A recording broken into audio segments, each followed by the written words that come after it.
Welcome, listeners, to a brand new bonus episode of Oh My Word podcast. And today we've got a really special guest. Remember last week we spoke to Sheri Fink? Well, guess who we have now? We have her husband. So we have Derek Taylor Kent is with us. Derek, welcome to the podcast. Thank you so much. I'm glad to be here.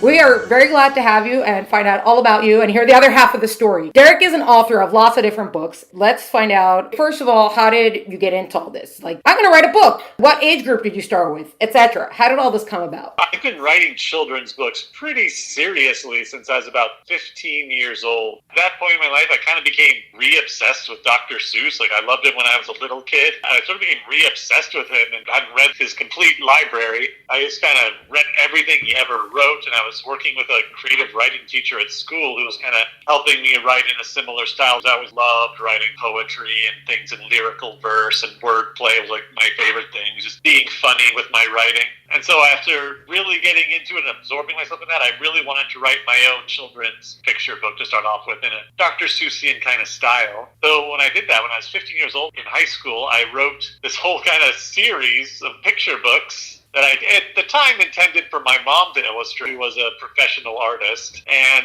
this was kind of my main goal in life, like working on these books for about almost over 10 years, I think. I wrote a whole bunch of them. They were way too long for picture books in retrospect. I was able to get an agent with them at first, but no one bought it. It was way too long for picture books, and my mom couldn't get the illustrations done. It was kind of just an ongoing, arduous process because I could never complete. And then when I was in my mid-20s, I kind of fell in love with something else called Harry Potter. And a kind of a light bulb went off in my head when I read those books. I was like, wait a second, that's what I need to be doing. Middle grade books that I don't need to rely on an illustrator for, where I can just be my own imagination. I really create my own worlds that way. I had a story in mind. I had a really cool title, which at the time was called Scary School, My Homework Ate My Dog. It took me about 2 years to finish that first novel from different editors I worked with. I really didn't know what I was doing much, I think, in terms of writing my first novel. I'd written a whole bunch of picture books at that point, but not an actual novel. So that was a long learning process for me. But eventually, when I felt like it was in a good place, I did a real serious submission on it to agents and was able to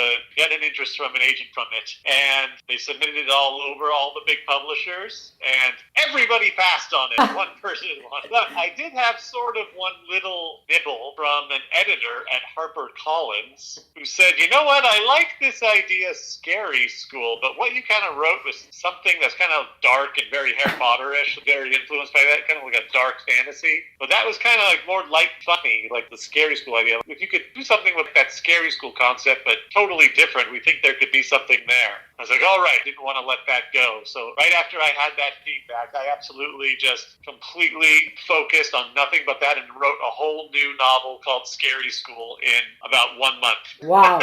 So once I had it, it was totally different story, nothing really the same other than the title, or just definitely the tone, just light and funny, which was really more my wheelhouse. I'd always been a comedy writer my whole life growing up. I've been doing sketch comedy at Second City. I put up all these musicals, different plays. I was always in the theater scene doing comedy and sketch comedy. So I'm like, why didn't I think of this before? Just doing a book that's totally humor-driven, which is kind of like my line of gold, they call it, like what I always did the best with. So we sent it to my agent. My agent didn't actually like it as much as my other book. It wasn't as much of a story there as the other one. It was kind of more like a series of vignettes, like little short stories based around the theme of a scary-themed school. But he agreed to send it to that one editor who had asked for it. And right after he sent it to her, I think a week later, wrote back and said, oh my gosh, this is perfect. It's exactly what we're looking for. And I had a 3-book deal offer from HarperCollins that week.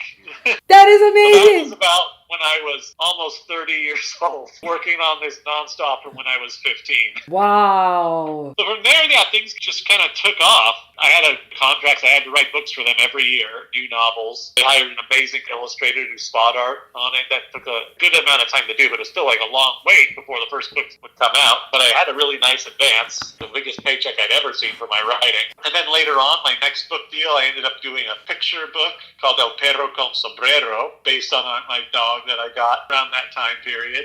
Spanish for the dog in the hat, of course. And that ended up getting a bidding war, my first between several publishers for that one. Wow. Then I was kind of known for being middle grade and doing picture books, especially bilingual English-Spanish picture books. That's kind of how it got launched. And from there, it's been a whole other story, forming Whimsical World Publishing Company with Sheri, of course, and doing a whole nother chapter of my writing career. Follow-up questions of the first chapter of the writing career. At 15, that you started writing these picture books, it was more about just being inspired by Dr. Seuss and wanted to kind of imitate Dr. Seuss versus we must write picture books for all children, sort of like it came more from that angle. Well, my biggest strength was always my imagination. I thought like that's kind of like what differentiated me from everyone else. So these original picture books were just a completely, it's kind of like Wizard of Oz meets Lord of the Rings. It was a big kind of epic fantasy, but told in rhyming couplets in the Seussian style. You'd sit there and it would take way too long to read them for each book.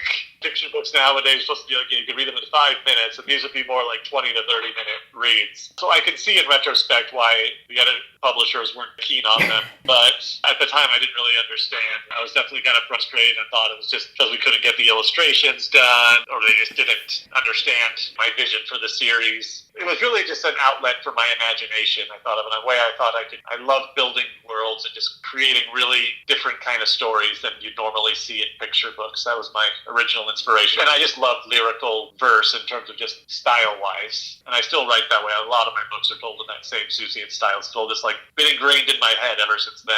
Was there something specific that reignited the Dr. Seuss thing, or you just randomly picked it up one day and you're like, oh yeah, this is it? I think what happened was I actually started writing the book, the first few pages, and I showed it to my creative writing teacher, and he saw that my rhythm and meter were all over the place. They were not solid. And so he suggested I read a few Dr. Seuss books to get an understanding of it. And everything kind of clicked when I realized it was all just da-da-da-da-da-da-da-da. Now that is a story that no one can beat. And to think that I saw it on Mulberry Street. And it was just, it was kind of like songwriting, where everything has like all the words and the stresses hit on a rhythm. And I kind of just, just to practice, I started writing in that rhythm for my books, and it just became a part of me. I could just almost speak in that rhythm if I wanted to, just everything speech. That's great. Once you graduated school, after that, was writing a side thing for you, or that was still like a main focus? I went to UCLA School of Theater after high school, and I was kind of doing both acting and playwriting. I actually was doing the graduate level program in playwriting as an undergrad because they kind of liked me and just let me audit all the classes. And I was writing more chapters of that epic series I told you about in college. I had a one-man show that was a children's book I brought to life called Michael Jordan's Magic Shoes that became kind of a hit at UCLA. I ended up kind of going on tour with around the city, different theaters. It was performing and writing, but to me they were always intertwined. They were the same exact kind of thing, coming from the same place from me, and the desire to entertain people and make people laugh. And then you got your agent, and then you did the scary school thing that your agent didn't appreciate the first time around. But once you got your deals and stuff, your agent came around to it? Or was it like, I don't really get it, but I'm happy for you, you got a deal? Yeah, it was very irreverent in most books. Your standard ABC kind of story with a main character. It was kind of a whole bunch of characters, a whole bunch of stories. So it was definitely something different, I think, than they were used to. But I remember my biggest inspiration for that was one of my favorite book series I read as a kid, called Sideways Stories from Wayside School with Sashar. And those books actually are one of the first things that ignited a love in reading in me because they were so funny. Like, books had never made me laugh like that before. And they were just a series of short stories about a weird school, a weird themed crazy school. I thought I could do that for a scary themed school. Well, and then apparently you did. Honestly, when you were describing it, I was going to ask, like, it sounds like those books. How funny. Well, there you go. Except you took it and you added in zombies and stuff. Put all the, like, paranormal creatures into it. Exactly. It's about a school where regular kids get to go to school with monster kids for the first time, like zombie kids, vampire kids, werewolf kids, and all the teachers are scary. T-Rexes or dragons who eat you if you don't follow the rules. If the first book was kind of like a little bit more vignette style, so what, you're just peeking into different classrooms and different students, is that kind of the structure? I think we're following different characters. Like, each chapter would focus on a different character, and sometimes as I worked with my editors there, they actually wanted more of a story, kind of a through line to go through it. in the editing process with my editors at HarperCollins, I added more story than there was. So we're kind of building up to a big thing with all the students preparing for a big, kind of a junior Olympic style event called the Ghoul Games, where they compete against all the other monster schools in different kinds of crazy monster games. And they were really fun to invent. But the only problem was they didn't like that the humans were being in the Ghoul Games for the first time, so they had a rule where if the humans lost, then the monsters got to eat them. And he's laughing about these things. But the whole fun theme of the book is they get to become friends, and they all come together despite what everyone is telling them, that they get to know each other and end up becoming friends, so they don't want to eat each other. Okay, so the question is, you had 2 books that came after it. If you're kind of following different characters, your next 2 books, did it stick with one character, or was still a similar style of seeing different characters? It was following a group of main characters I had. There were about 6 main characters. We continued to follow, and we added new characters each book, so also to kind of join in fun new characters each book.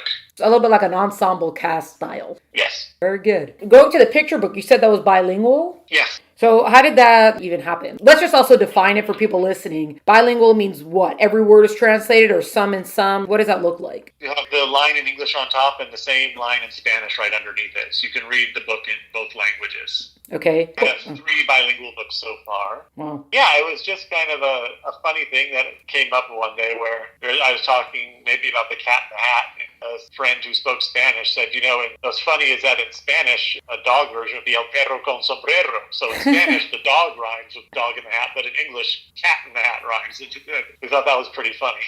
So I just had that thing. A lot of times, just like a title like that will pop in my head. Same thing happened with Scary School. That title just popped in my head, Scary School, and kind of sparked an inspiration for what the whole story could be. And so El Perro con Sombrero, as soon as I heard it, I was like, that would be a fun book. Yeah. It's like Cat in the Hat, why not a dog in a hat? Then I got my dog, and he definitely served as a major inspiration for it, his mischievous ways. It's about a homeless dog who lives on the street, who doesn't have a family, but then a lucky sombrero lands on his head and turns his life around. He becomes a movie star dog, but he's still sad because he doesn't have a family. So it's kind of about having that choice between family and fame that people really responded to. And it was so successful. It's by far been my most successful book ever. Wow. And I think since its release in 2015, it's been the best-selling, bilingual book on the market. And it has spawned a sequel that came out in 2019, El Perro con Sombrero meets Los Gatos con Gelato, The Cats with Ice Cream, and a crit book, Doggy Claws Perro Noel. Did you write both languages, or someone else did the Spanish part? I studied Spanish in school. I could kind of come up with a rudimentary thing, and then I would have first language Spanish speakers read it and be like, oh no, fix a bunch of things. So I did have some help with the translators who made it kind of difficult because there's so many dialects, right? This is Mexican Spanish or Spain Spanish or Central American Spanish. It's all very different. So you have to really pick, the phrasing will be different, and having to pick something that'll be very universal, which I wouldn't necessarily know. Well, what is considered the more universal Spanish? Is there one that's more universal? I don't think so. There is some basic things with that dialects. I was probably taught Spanish by someone with more of a Mexican dialect. Mm-hmm. I don't know too much about it. The translators would look at it and be like, okay, this would be the most basic Spanish versus a dialect phrasing of this thing. Right. So luckily they handled that. Oh, yeah. But you basically did write the Spanish, but it just needed to be fixed, checked, etc., to make sure that you didn't write something that was what does this even say? Yes, I wouldn't take credit for it because I'm sure they did a lot of changes. I'm not sure how much of what I wrote originally ended up in the final version.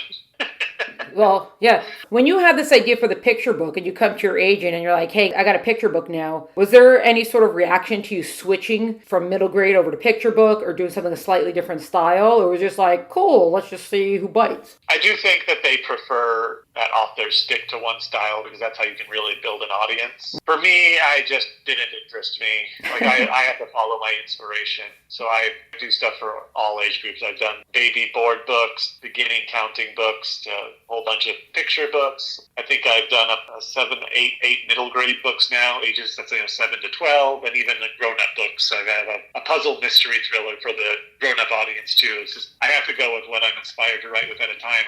It's hard to actually sit down and have the motivation to write if I'm not inspired. Yeah, that's so true. And a puzzle mystery thriller thing sounds like a very different category. Because even your picture book and your middle grade, what we've heard so far, they still have comedic elements. So they're still kind of fun. But it doesn't sound like puzzle thriller could be fun, but like a different kind. It's not comedy fun. It's like a different kind of fun. Were you reading a lot of thrills at the time that it came up? As usual, I read something that really speaks to me and inspires me, and then I want to write something like it. So my middle grade was Harry Potter, and with my puzzle thriller, it was Ready Player One. And I'd also been really into the Dan Brown books. I thought they were a lot of fun. I liked those like conspiracy thrillers, but also adding in so much art history in there. It's like, it's really like, that's the whole fun and games of those Dan Brown books, is actually learning about art history and architecture and somehow making it fun. Yeah.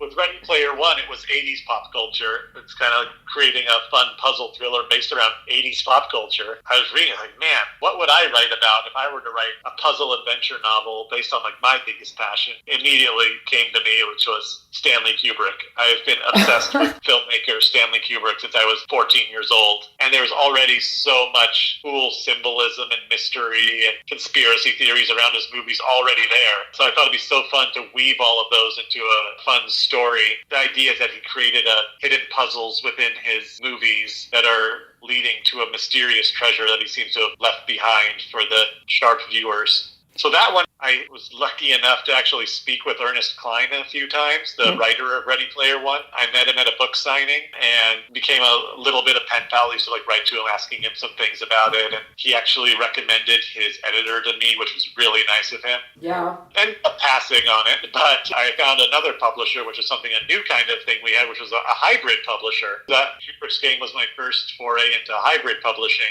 where it's kind of a little bit similar to a traditional publisher, but also has a lot of elements of self-publishing to it also. But they've done a lot of great things, and they specialized in thrillers, so it ended up being a good match with them, called Evolves Publishing. So are you still doing each kind? Do you still send stuff to your agent, plus you've got Whimsical World stuff that you publish, plus hybrid publishing, or have you shifted your focus since then? Once Whimsical World took off, the hybrid publishing didn't make as much sense, because the way it kind of works is, with a traditional publisher, the royalties might be lucky if they're 10% on a book. So the hybrid publisher will give you around maybe 70 to 80% of the royalties, but you don't get the advance that you would with a traditional publisher. So that's kind of the trade-off. With Whimsical World, I can publish it myself and still get the same, if not more, sales. With a hybrid publisher for the books I write, for them the thriller made a lot of sense with them because they had a whole library of thrillers that had a track record, and so thriller readers would go to them to see what books they publish next. For that genre, it made a lot of sense. But they don't really specialize in children's books, so it doesn't make a lot of sense to give them my children's books and give them 20% of them when I can just get the same sales myself and keep the 20%. Yeah. Do you still also sometimes traditionally publish, or everything's now in the Whimsical World? Yeah, most things are through Whimsical World. I will send my agent manuscripts sometimes that I think are right. I feel like it depends on the offer. It would kind of be like, I'll send them the book, and if it's an amazing offer that makes sense for us, that might be the best decision to go with a publisher for certain types of books. And if they end up passing, I can just publish it through our own company anyway. So it's like kind of a no-lose situation. And I'll probably end up making a lot more through our company anyway, because we're keeping 100% of the sales. Because, you'll get a little advance up front, and then 2 years later, the book comes out, you get a little bit more money. And economically, it just seemed to make more sense to do things through our publisher, as long as we're able to do our book events that generate so much sales, which was very difficult during the pandemic, but seems to be picking up again. Yeah. Just to backtrack a second, you had said something originally that the Scary School, and then someone did spot art for that. So just to explain what that is for the listeners, what does that mean that someone did spot art for it? Spot art would be pen and ink, black and white drawings that you'll find in novels, because most of them is way too expensive to do full color illustrations in novel-like books. If you pick up any middle grade book, sometimes you'll see just random illustrations. It'll be like 1 or 2 illustrations per chapter, for instance, where it's just a pen and ink drawing. That would be spot art. And then there's graphic novels, which I had one just come out, my newest book, kind of similar to what would be like Wimpy Kid, Captain Underpants, where they're kind of hybrids between comic books and chapter books. You said that you switched over to novel and it was very different than a picture book because you weren't necessarily, I don't want to say relying on, well, you didn't have to worry about the illustrations or people getting it right. But when you did see the first illustrations, this first kind of sketches for the art, was it just like, oh my goodness, they got it? Or was it just like, oh, I didn't think about this. This is really cool. For Scary School, they had one of the best artists in the entire world to do the art for it, the cover art and the spot art, named Scott Fisher, and so I was blown away by what he was able to do. I mean, I wanted to use him for all my next books, but he is way too expensive. He's so good. He's just incredible. So I was just kind of blown away by everything he did. I had very little need for input from me, other than maybe some like tweaks to characters the way I had imagined them, but very minor things, if anything. So he did all the Scary School books? He did 1, 2, and 3, and then I did a fourth one, which I released through Whimsical World, which I did get a different illustrator for that. Not quite Scott style, but something similar to it. I had a different cover artist and spot artist inside. You could tell it's a different style inside for sure. But they was able to get the look that the other illustrator created, they're able to match pretty well. Well, because you still want it to seem like it's the same series, so... Yeah, you still need to be able to recognize the characters. Like, that was the important thing. Exactly. Random question, only because you mentioned Stanley Kubrick. I don't want to say what your top 3 films are, but if he comes up in a conversation, what's the first 3 films you mention? 2001 is my favorite movie ever. That would be number 1 for sure. Kind of his big 3 were my top favorites are, Doctor Strangelove and Clockwork Orange. Kind of my big 3. But I also love The Shining. I even learned to appreciate Eyes Wide Shut the more I watched it. There's such great things to appreciate in all of them. Do you have favorites? I'm trying to remember everything that I've seen from him, and I don't know if I'm mixing up films that I think are his or not. Clockwork Orange, I know. The Space Odyssey one, I don't know if I ever watched it. Maybe I sat down to watch it and then I stopped, which I think is like heresy to anybody who's ever seen it. What do you mean you didn't finish the film? But I don't think I did. It's not too surprising. I don't call it an easy watch. That's what I love about it, though. It's not like watching most movies where you're sitting down and being entertained. It's kind of like really forcing you to sit and intellectually interact with it and analyze it as you're going along in order to appreciate it. It's not passive viewing like most movies are. A lot of it's slow, quiet. It's like going to a museum and looking at a painting and having to like really examine it and think about how it's making you feel and what it's making you think about. It's a very different type of movie watching experience than almost any other movie they make nowadays. Because of that, it takes several times of viewing it before most people can start to pick up on things and start to appreciate it on a deeper level. That's what kind of thing that I love about it. And got to see it on the big screen a couple times, which I think also helps. It's hard when it's so big and epic that seeing it on TV, it kind of makes it a little bit more difficult to watch. Well, maybe if I would have had this prep. Kubrick's most recent films were The Shining, then Full Metal Jacket, then Eyes Wide Shut. Full Metal Jacket, yes, I saw that. Oh, I didn't realize that was him. I've seen more than I realized. Look at that. Yeah, a lot of people have seen, he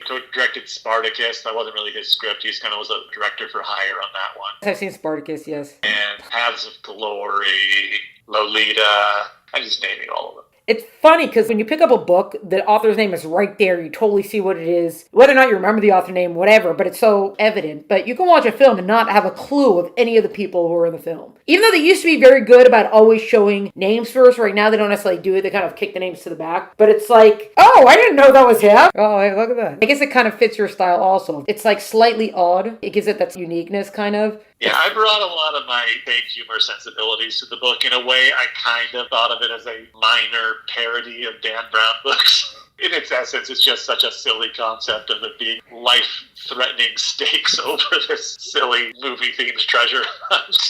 I thought I found a lot of humor in it. Okay, yeah, that is kind of funny. When you describe it like that, you're like, I have to prep for this book, so I have to go and watch all of his films now to make sure I get whatever scenes I want to reference down perfectly. It was a year and a half of solid full-time research before even starting to write the book. I have a massive binder that looks like it's as thick as a phone book. Research I did for this book that went into it. It was the most intense project I've ever done.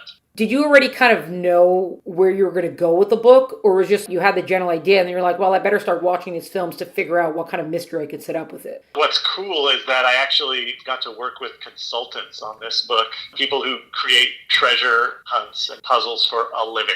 These guys who do this thing called Fantastic Race, which are these massive citywide scavenger hunts in different cities all over America. And they also are hired by the movie studios when they need like cool puzzles and movies and things. Since I'm not like a puzzle designer myself, I really wanted to have that. I had to have them be amazing. So I actually worked with them to help create a lot of the puzzles in the books. Some of them I came up with myself and I worked with them on it to really perfect them. This one was kind of a collaboration, and they actually ended up becoming characters in the book itself, which was really cool.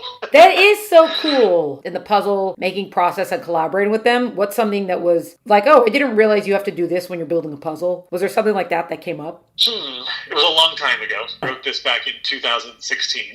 Oh, yeah, many moons ago. I will have to think back. What was great is the main guy I was working with on it was just as big a Kubrick fanatic as me. We were just speaking the same language the entire time, and he found things in the movies I never would have thought to look. I had kind of a roadmap that I gave him that we needed to follow to get from point A to point B, and I was trying to uncover certain long-standing mysteries and give explanations about some of the things that people have been arguing about his movie forever, about what different things mean. And we were able to just come up with all the most amazing thing that fit together like the most perfect puzzle. It was incredible. And he would see a little detail in a movie that solved the puzzle that I never would have seen, like that connected one movie to another one. And I was like, oh my God, I was just mind blown is the biggest understatement of the year. Wow. And what's amazing is, even more so than a regular book, it's gotten the most notoriety as an audiobook. Jonathan Frakes ended up narrating the book, and Yvette Nicole Brown played a character all as well for the audiobook. Two are like pop culture icons. Jonathan Frakes from Star Trek Next Generation, and Yvette Nicole Brown is just like pop culture icon now and was most famous for being on Community at the time. Yeah. They ended up winning Best Fiction Audiobook of the Year when it came out in the Reader's Favorite Book Awards. I got to work with them. I actually produced the audiobook. I love doing audiobook production too. I love sound design, another thing I just always loved. So I love producing and creating my own audiobooks. I get to work with them in the creation of it. So if anyone loves audiobooks out there, I highly recommend the audiobook version of it. I don't think we said what the title of the book is. What's the title of the book? Kubrick's Game. Oh, there you go. I never even thought about that obviously there's people who design puzzles, like obviously. Mm-hmm. Wow. Did you have to do also a deep dive into fan forums and all that sort of stuff? Get all the like conspiracy theories that other fans have spoken about and see what you want to use or build upon? I gathered most of them through my research. It was a pretty popular subject at the time. The movie Room 237 had just come out, which was all about hidden meanings just of The Shining. I was glad I had that because I could steer away from all the things he talked about in that movie when I was doing my own theories about it.